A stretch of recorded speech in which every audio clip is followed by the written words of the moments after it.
Magandang araw muli. Nandito tayo ulit ngayon sa panibagong pagkakataon na ma-interview natin ang isang known promoter and advocate of community wellness. Kasama ulit natin si Sir Toby Tamayo. Good morning po. Good morning, Dixie. Good morning sa inyong lahat at maligayang bati. So, ngayong araw na to, it's like a continuation ng ating self-care series. I'm sure narinig nyo na to na yung kasabihan na parang no man is an island. Ang bawat tao ay hindi nabubuhay ng mag-isa lamang. Pero ngayon pong pandemic, parang sinubok yata tayo dahil lahat tayo restricted yung movement natin. Matagal na yung panahon na nag-lockdown tayo sa Philippines. At nakadagdag to dun sa suliranin, sa kaisipan at buhay ng in general public. So, ayun sana sir, kasi very important nga na ma-build din natin as self-care practice or tool, yung building of connection, human connection nga, para mas mapatatag pa natin, ma-boost natin yung mental health natin. Pero parang ang laking problema ngayon dahil in quarantine po tayo. Alam niyo, again, katulad yan, very holistic ang tanaw natin dyan, titingnan natin. Kasi ang upbringing natin as a person, malaking impact yan sa tanaw natin sa isa't isa. How I connect with everybody else, with my friends, with my family, di ba? Our first mentor sa atin, ang nagtuturo sa atin, sa ating relasyon sa isa't isa, di ba? Nag-umpisa sa magulang at anak, di ba? Habang bata ka, baby ka pa, di ba? Yung connection mo sa kanila. Kung siyempre, ikaw ay kadalasan naman pagdating sa magulang, mapagmahal yan sa anak Correct? So, tapos, kung meron ka mga kapatid, di ba, sa pamilya, yung interaction niyan, kung paano ginagampanan niya ng isang pamilya at magulang, at binibigyan ng wastong pansin, yung relasyon ba ng kakapatid. Tapos yan, slowly, nagkakaroon na ng mga kaibigan ko sa kapitbahay ko, di ba? Or your parents will expose you to friends or relatives, di ba? And then as soon as the next is you end up going to school na. Nag-aaral ka, mga kaklase mo, nakikilala mo iba-ibang, they come from different walks of life. Makikita mo, iba-ibang upbringing. But yet, nakakaroon ka ng experience sa interaction sa kanila. But alalahanin natin na yung restriction sa buhay natin has always been there.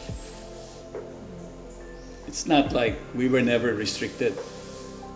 Di ba, may mga panahon sa buhay natin pag ikaw ay nagkasakit, lumalabas ka pa ba, naglalaro ka? Hindi Naiiwan ka sa bahay, nakahiga ka, nagpapagaling ka, right? May mga ganun yan So that means restrictions has always be there. Has to always be there. At saka gampanan natin na, alam nyo, sa buhay natin, hindi palaging kung ano yung gusto ko, mangyayari. Kasi hindi naman tayo yung controller sa buhay natin, di ba? Kadalasan naman, nadidiktahan tayo sa ating mga ginagawa. Okay?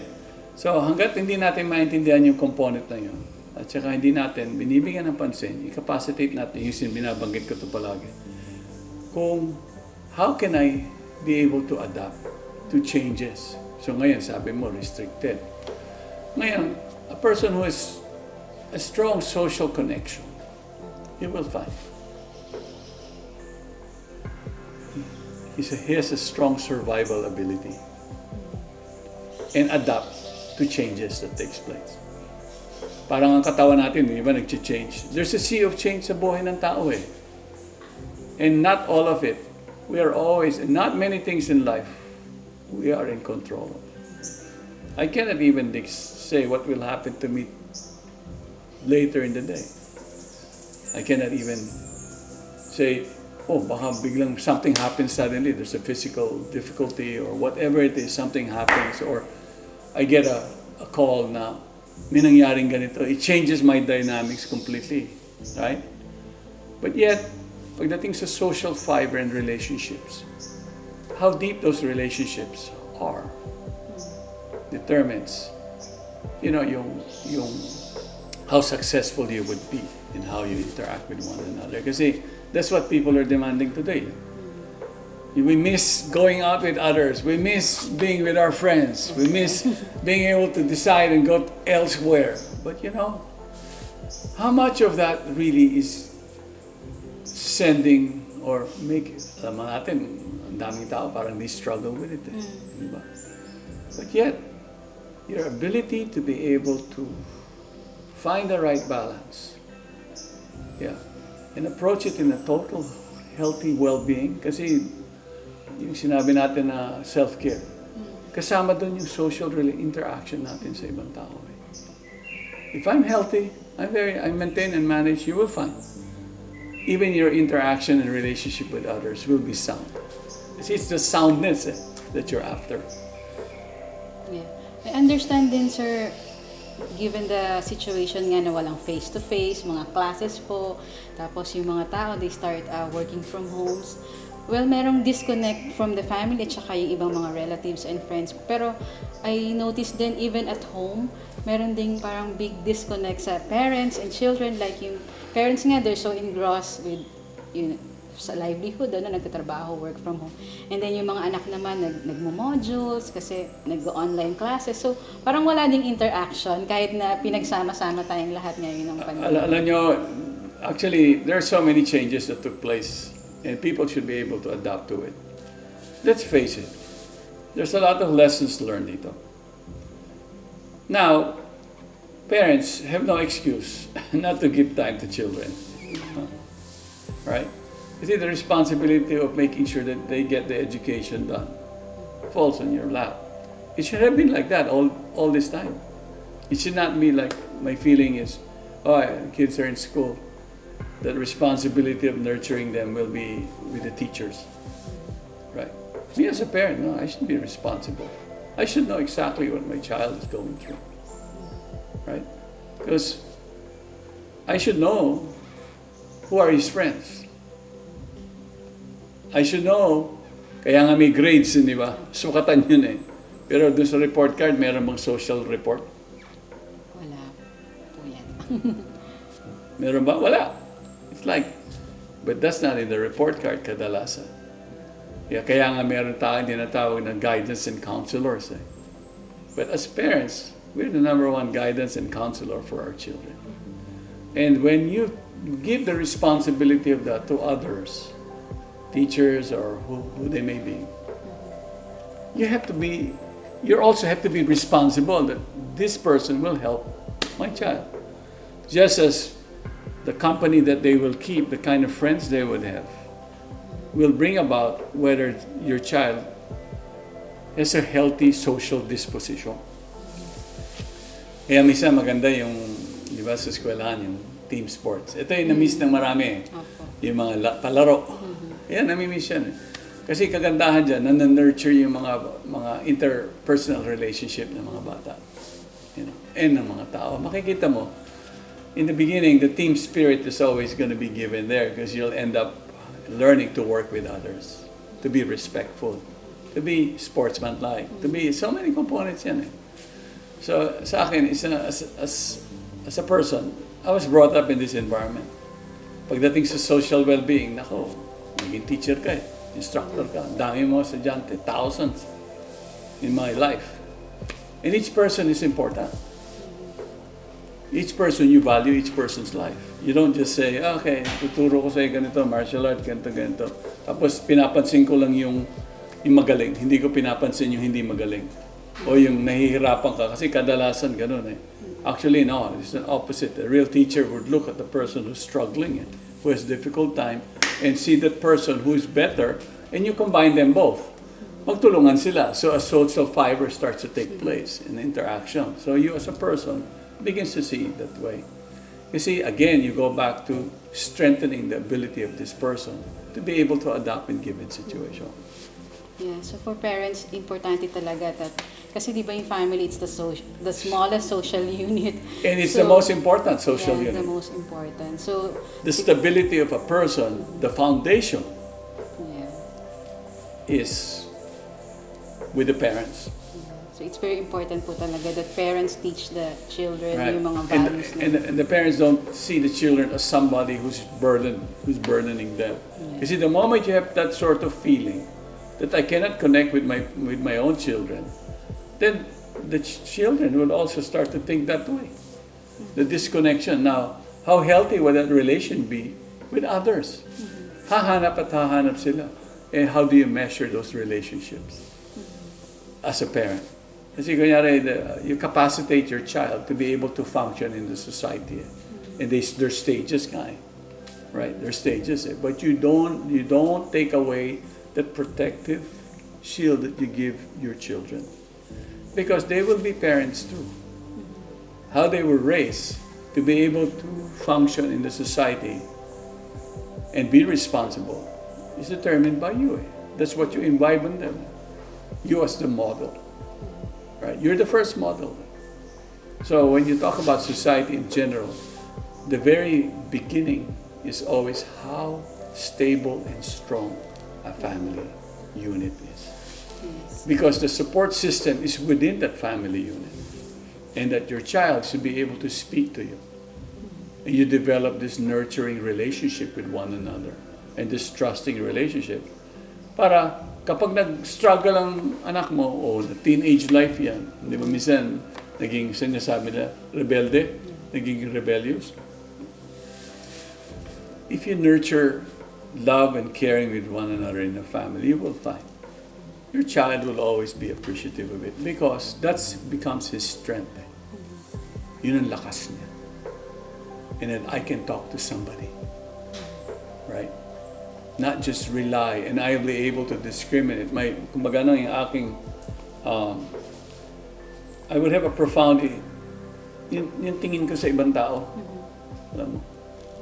Basta may mas malakas na family unit, yung bonding na yan, makikita niyo, a child will function very well in the society. His responsibility, the way he is. That gets, kumbaga, there's that carry-over effect. Yeah. Yung value na yan. Yeah, it really starts in the family. It starts in the family. Yung relation ng mga bata. How you guide your child. Then pretty soon, hindi ba may mga ibang bata, mahiyain. Confidence. Minsan, So, palakasin mo yung confidence niya. Kunyari, tatakot siya, naiilang siya sa mga ibang bata.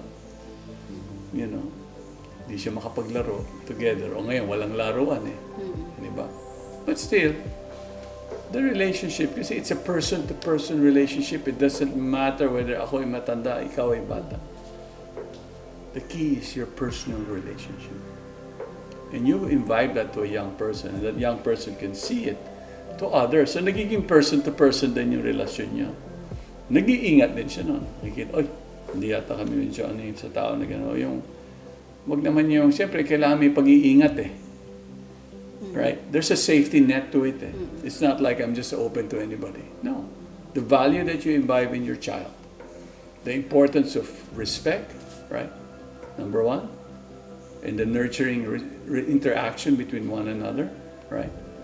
That all begins at home. Okay, one last question, sir.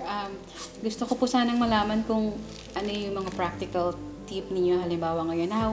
How do we develop this parang community-informed, compassionate, parang value sa atin ngayon na nasa bahay lang tayo. Yung parang wala kang magawa para sa ibang tao, parang iniisip mo, you're immersed lang sa personal experience mo, condition mo. How about the other people naman po? Alam mo, for others, siyempre there's limitations on our time to be together. And one has to think, it's not going to be forever. Okay? Ngayon nga, kita mo, lahat ng tao nasa labas. Or at the moment, taking advantage of the break we have. But yet, if you're caring, you should follow the protocols as well. Be careful. Be careful. There has to be care in that. And then, prioritize. What is the more important thing for you that you have to do? And that you do not compromise the health of another person.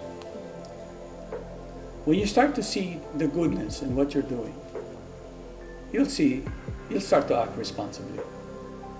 The idea of acting, the point of acting responsibly, and be responsible for actions I do for myself and for others, is the greatest ever thing that you can do for others. Right? Hindi yung maging pabaya ka rin. Kung pabaya ka sa sarili mo, magiging pabaya ka sa ibang tao. So ngayon, to help one another in this given time. Hindi naman tinanggal yung communication eh. Yeah. Tinanggal ba yung cellphone mo? Hindi po. Ngayon nga, mas yung interaction ng tao, mas malakas eh. May social media eh. You can still connect to one another. But your ability to be able to filter what is important for you and for that other person. Kumbaga a self-respecting person will always act in a very responsible way. Yeah. So in the meantime, we show Compassion, kindness, you show passion. Yun. And if you nurture those, the caring nature, then you will find. Kasi ganun yung tanaw mo eh. Magaang yung loob mo palagi. But pag palaging mabigat yung dating mo, then you will be faced with the bigat of what's going on right now. Kasi panahon sa buhay, dumadaan-daan lahat naman ng suliranin eh. O sooner, akala natin, yung restriction, yung isolation, yung binanggit mo nga kanina. When your body is not feeling well, di ba? You have to isolate yourself. Right? How you capacitate yourself to be able to handle the stress or that requirement that you're faced with. You don't have a choice eh. Wala kang choice sa situation na yun eh. Di ba? Bata gusto maglaro, pero may sakit siya, i-restrict mo siya. Kasi kung hindi siya kagaling eh. So you have to be reasonable. Okay? So you grow up as a reasonable, responsible person. Sir Toby, parang wala na tayong oras ngayon, pero there's more to talk about self-care. Ang daming magandang topics for mental health. Siguro po tutuloy natin sa susunod. Yes, siyempre. Sa ating mga followers and fans ng Adya.PH will do more episodes sa series na ito ng self-care. So for now, magpapaalam po muna kami. Thank you very much. Thank you, Sir Toby. Okay, maraming salamat Dixie. Maraming salamat sa inyong lahat.